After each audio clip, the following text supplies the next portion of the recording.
여러분 안녕하세요. 개그맨 조원석입니다. 2024년 4월 19일 금요일입니다. 오늘은 지난 2019년 1월 6일 일요일에 제가 썼던 일기를 여러분께 읽어드리도록 하겠습니다. 2019년 1월 6일 일요일, 지금부터 반성의 시간을 가지려고 한다. 난 문제가 많은 놈이다.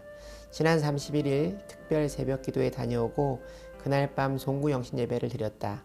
하나님의 곁을 떠난 지 20여 년이 넘어 다시 돌아와 교회에서 맞는 새해 첫 시간은 정말 감사하고 즐거운 시간이었다.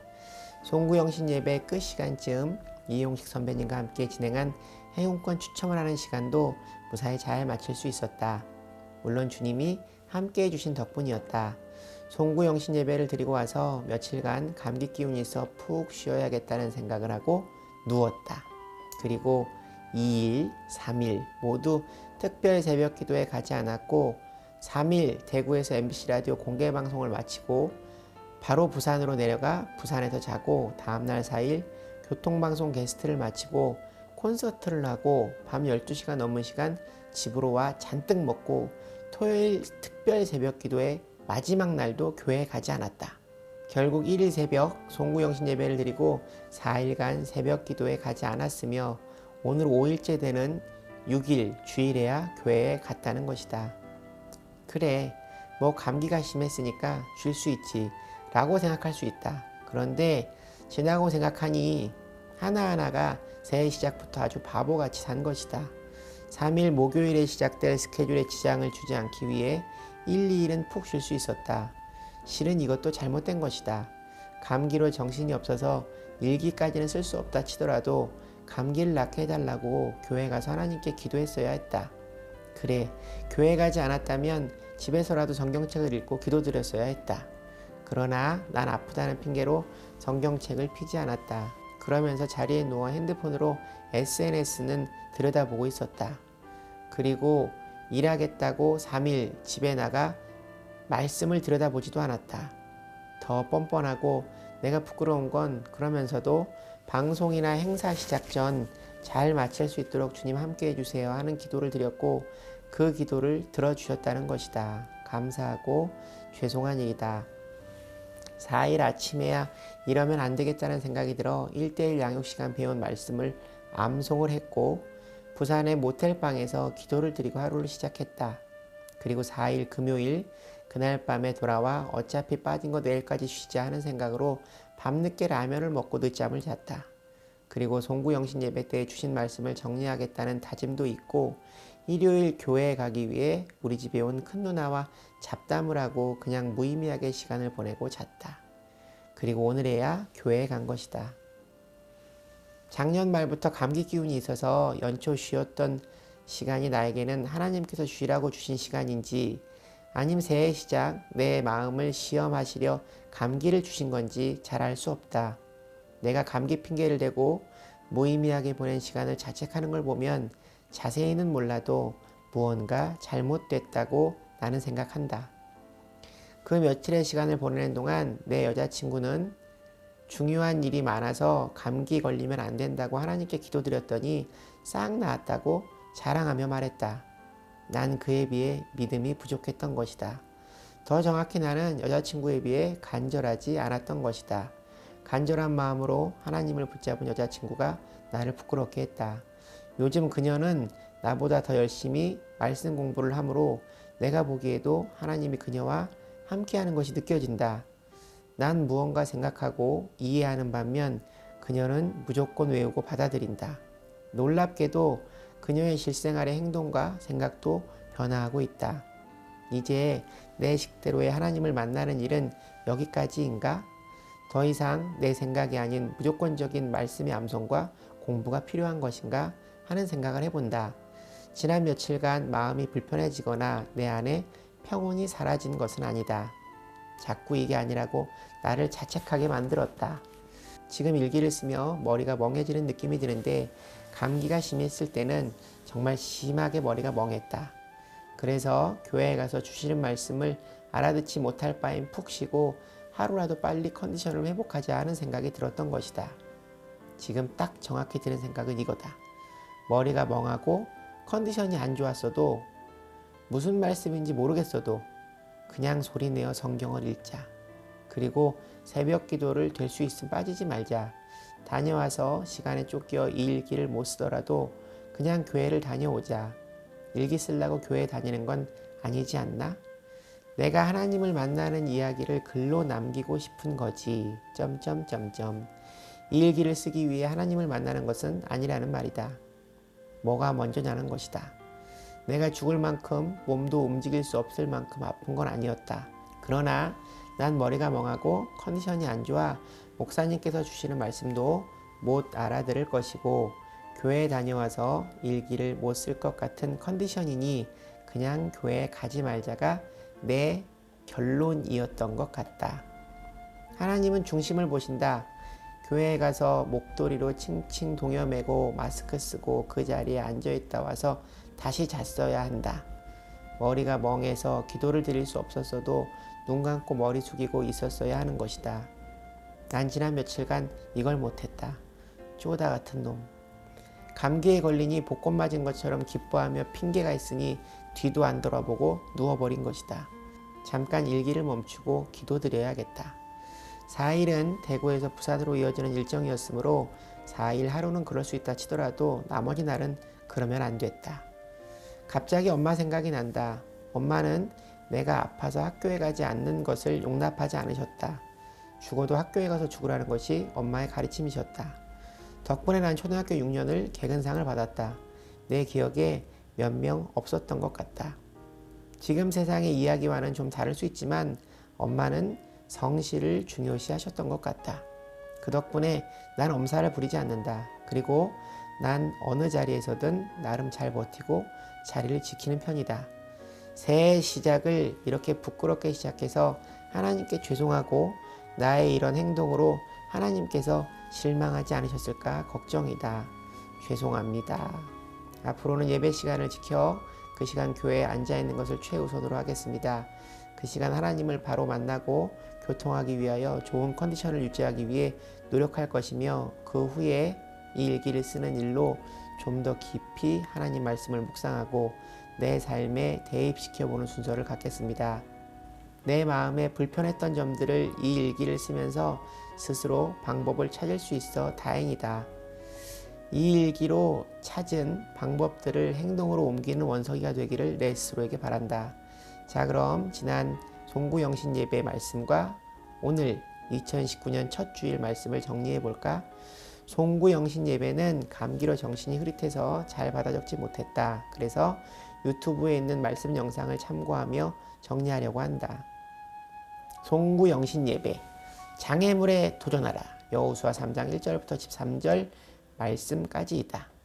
우리는 세상을 나약하게 살고 있지 않는가? 현실의 문제에 낙심하고 장애물에 주저하지는 않는가? 우리의 인생은 고속도로 같지 않다. 장애물의 목적은 장애물에 걸려 넘어지게 하려 함이 아니라 뛰어넘어 끝까지 달려가면 면류관이 기다리고 있는 것이다. 내 앞에 있는 일이 장애물이냐 기회냐는 대하는 사람의 태도에 따라 다르다.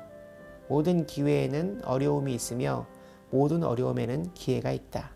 하늘을 나는 여는 바람을 등지고 날지 않고 바람을 안고 난다. 힘들어도 긍정적인 자세를 갖는 것이 중요하다. 역경은 훌륭한 태도를 가진 사람에게는 번영이 된다.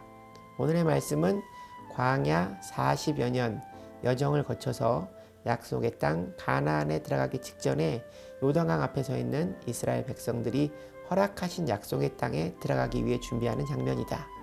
요단강은 장례식에서 부르는 찬송을 통해 요단강은 죽음을, 가나안은 천국을 생각하는데 그러나 여호수아에게 있어 가나안은 하나님께서 이스라엘 백성에게 주신다는 약속의 땅, 정복의 땅인 것이다. 그렇게 본다면 요단강은 죽음의 의미보다는 이 땅에서 하나님이 약속하신 그 땅을 나가기 전에 극복해야 할 과제요 장애물인 것이다. 요단강을 건너지 않으면 하나님이 주신 비전을 그들은 이룰 수 없다. 그렇다면 장애물에 도전하는 비결은 무엇일까? 1절 말씀에 또 여호수아가 아침 일찍 일어나서라는 말씀은 여호수아 6장 12절 말씀, 7장 16절 말씀, 8장 10절 말씀에 계속해서 나온다. 여호수아는 새벽형 인간이었다. 벤자민 플랭클린이라는 미국의 정치가는 이런 말을 했다고 한다. 부지런한 사람은 만물을 황금으로 만들고 무형의 시간까지도 황금으로 변화시킨다. 일하는 농부는 앉아있는 농부보다 존귀하다. 역사적으로 큰 업적을 이룬 사람들은 다른 사람보다 3시간 일찍 일어났다고 한다. 감리교의 창시자 존 웨슬리는 60년 이상을 새벽 4시에 일어났다고 한다. 주석가, 가로 열고 낱말이나 문장의 뜻을 쉽게 풀이하는 일을 전문으로 하는 사람, 가로 닫고. 카일은 이렇게 말했다. 장차 큰 일을 하고 싶으면 아침 일찍 일어나야 한다. 진정한 승리자는 하나님이 주신 고귀한 시간을 어떻게 활용하는가에 달려있다. C.W. 멘트라는 사람은 이런 말을 했다. 인생의 성공은 재능과 기회를 얼마나 많이 가졌느냐에 달린 것이 아니라 얼마나 집중했느냐, 얼마나 인내했느냐, 얼마나 노력했느냐에 달려있다. 2019년 안일한 생각으로 축복을 기다리지 말고 부지런함으로 복을 기다리는 삶을 살아야겠다. 두 번째, 장애물에 도전하는 두 번째 준비는 3절 말씀. 너희는 레위 사람 제사장들이 너희 하나님 여호와의 언약궤 매는 것을 보거든 너희가 있는 곳을 떠나 그 뒤를 따르라. 언약궤는 지성소에 있는 법궤를 말하는데 그것은 하나님의 임재를 상징한다. 바로 언약궤는 이스라엘 백성과 하나님이 함께 하심을 의미한다. 언약궤를 따라 걸어가라는 말씀은 우리가 인생을 살며 한 번도 가지 않은 미지의 길을 걷더라도 우리의 시선을 세상 환경에 두지 말고 하나님의 임재를 상징하는 말씀에 우리의 초점을 두라는 말씀이다. 하나님을 바라보는 것은 성경을 통해 하나님을 만나고 하나님을 바라보는 것이다. 종교개혁자 마틴 루터가 어느 날 아침 빵을 먹는데 그 모습을 바라보는 강아지를 보게 된다. 그 강아지는 빵을 따라 시선이 움직였다. 이 모습을 보고 강아지에게 빵을 한 점 띄워주고 나자 눈물이 왈칵 쏟아졌다고 한다. 그리고 하나님께 이런 기도를 드렸다고 한다. 하나님, 난 세상만 바라보면서도 하나님이 나를 좀 바라봐 달라고 언제나 하나님께 기도했었습니다. 그러나 하나님은 언제나 나를 바라보고 있었는데도 내 눈이 엉뚱한 곳만 바라보고 있었습니다. 나는 이 철없는 강아지 한 마리만도 못했습니다. 이제는 하나님만 보고 살겠습니다. 난 언제쯤 하나님께 이런 기도를 드릴 수 있을까? 언약궤를 따르라는 말씀을 구체적으로 풀면 우리의 삶의 성패가 오늘도 우리가 하나님의 말씀에 얼마나 초점을 맞추고 사느냐에 달려있다는 것이다. 모세가 죽고 리더가 되어 두려움에 떨고 있는 여호수아에게 하나님께서 주신 말씀은 여호수아 1장 8절 말씀. 이 율법책을 내 입에서 떠나지 말게 하며 주야로 그것을 묵상하여 그 안에 기록된 대로 다 지켜 행하라. 그리하면 네 길이 평탄하게 될 것이며 네가 형통하리라 이다. 목사님께서 전도사 시절 전국의 소년원을 다니며 말씀을 전하셨는데 그때 성경을 10번 읽고 출세를 못하면 나를 찾아와라. 내가 먹여 살려 주겠다는 말씀을 하셨다고 한다. 그런데 아직 한 명도 찾아오지 않았다. 그것은 읽지 않았거나 읽어서 인생이 달라졌거나 둘 중 하나 아니겠는가? 최소한 나이만큼 성경을 읽어야 한다. 세 번째, 장애물에 도전하는 세 번째 준비는 5절 말씀에 있다. 여호수아가 또 백성에게 이르되 너희는 자신을 성결하게 하라. 여호와께서 내일 너희 가운데에 기이한 일들을 행하시리라. 강을 건너려는 여호수아에게 필요한 것은 강을 건너는 방법이었을 것이다. 그러나 전혀 다른 성결하라는 말씀을 주신다. 문제를 어떻게 해결하라는 방법이 아니라 네가 정직한가, 거룩한가, 신실한가, 네가 하나님 마음에 합당한 사람이 되어 있는가를 먼저 점검하라는 것이다. 하나님께서 내가 너를 쓸만한 사람이 되었는지를 보라는 말씀이시다. 인생의 승리의 비결은 전략이 아니라 인격과 영적인 힘에 달려있다. 좋은 나무가 되면 좋은 열매를 저절로 맺는다. 시편 1편 말씀처럼 복 있는 사람이 되면 복은 굴러 들어오게 되어 있다. 축복을 받으려면 그에 맞는 인격과 믿음이 되라는 말씀이다. 인생의 목적은 행복이 아니라 거룩이다. 행복해지려다가 거룩을 해쳐서 행복마저 깨져버린다. 그러나 인생을 깨끗하게 살기로 작정하면 오히려 행복이 보장된다. 사도 바울은 믿음의 아들 디모데에게 이렇게 권면하고 있다. 디모데후서 2장 20절 21절 말씀. 큰 집에는 금 그릇과 은 그릇뿐 아니라 나무 그릇과 질 그릇도 있어 귀하게 쓰는 것도 있고 천하게 쓰는 것도 있나니 그러므로 누구든지 이런 것에서 자기를 깨끗하게 하면 귀히 쓰는 그릇이 되어 거룩하고 주인의 쓰심에 합당하며 모든 선한 일에 준비함이 되리라. 아멘. 하나님은 못생긴 그릇도 쓰시고 작은 그릇도 쓰신다. 그러나 하나님은 더러운 그릇은 절대 쓰지 않으신다. 인생의 방법보다 인격과 신앙을 깨끗하게 해야 한다. 과거를 청산하는 거룩한 결단이 있어야 한다. 자신과의 싸움에서 이기며 성결함을 이루는 것이다. 날마다 거룩해야 한다. 네 번째, 장애물에 도전하는 비결. 네 번째는 8절 13절 말씀. 물이 흐르고 있는 요단강에 발을 담그라 하신다. 물이 끊어지지 않는 강에 제사장들이 발을 먼저 담그라 하신다. 그렇다면 이 말씀에 어떻게 반응했을까? 여호수아 3장 15절 16절 말씀을 보면 그들이 믿음의 첫 발을 내딛자 기적이 일어난다. 어떤 이들은 나에게 기적을 보여주면 그러면 믿겠습니다 라고 말한다. 그러나 죽은 나사로의 무덤 앞에서 예수님은 이렇게 말씀하신다. 요한복음 11장 40절 말씀. 네가 믿으면 하나님의 영광을 보리라. 이 말씀 뒤 무덤의 돌을 치우라는 말에 순종하자 죽은 나사로가 배를 동인 채로 살아나온다. 어떤 사람은 주님 이 문제만 해결해 주시면 제가 믿겠습니다. 기도하지만 주님은 네가 먼저 순종하고 충성하라 하신다. 그러면 요단강 물이 끊어지는 기적을 보듯 너의 삶 가운데 기적과 영광을 보리라 말씀하신다. 마태복음 6장 33절 말씀. 그런즉 너희는 먼저 그의 나라와 그의 의를 구하라. 그리하면 이 모든 것을 너희에게 더하시리라. 우리가 하나님 것 챙기면 하나님은 우리 것 챙기신다. 오늘 말씀에 대한 응답이 여호수아 3장 17절 말씀에 나와 있다. 모든 이스라엘은 그 마른 땅으로 건너갔더라. 아멘. 이날 주신 말씀대로 올 한 해 잘 살아야겠다. 이미 방법은 주셨으니 내가 행함으로 올 한 해 내 인생이 달려있다 생각한다.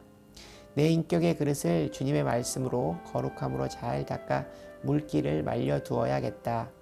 사실 이날 감기가 든 상태에 약기운에 멍해서 반짝이는 깨우침은 없었지만 오늘 다시 말씀을 정리하며 보니 가슴이 벅차온다. 내일 일어나서 새벽 예배로 하루를 시작하고 늘 말씀을 묵상하고 공부하며 거룩함과 깨끗함으로 내 인격을 무장하고 믿음으로 하나님께서 하라 하시는 일에 순종하며 살리라.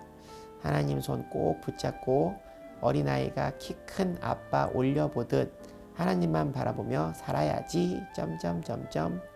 하나님 제 손을 꼭 잡아주셔요. 사랑합니다. 이어서 오늘 1월 6일 새해 첫 주 말씀을 정리해 둬야겠다. 2019년 1월 6일의 일기를 다 소개하기에는 이번 영상의 시간이 너무 길어질 것 같아서 다음 주 월요일 4월 22일에 2019년 1월 6일 말씀을 소개하도록 하겠습니다. 오늘 일기는 여기까지입니다. 여러분 오늘 하루도 주님과 함께 동행하는 행복한 하루 되시기 바랍니다.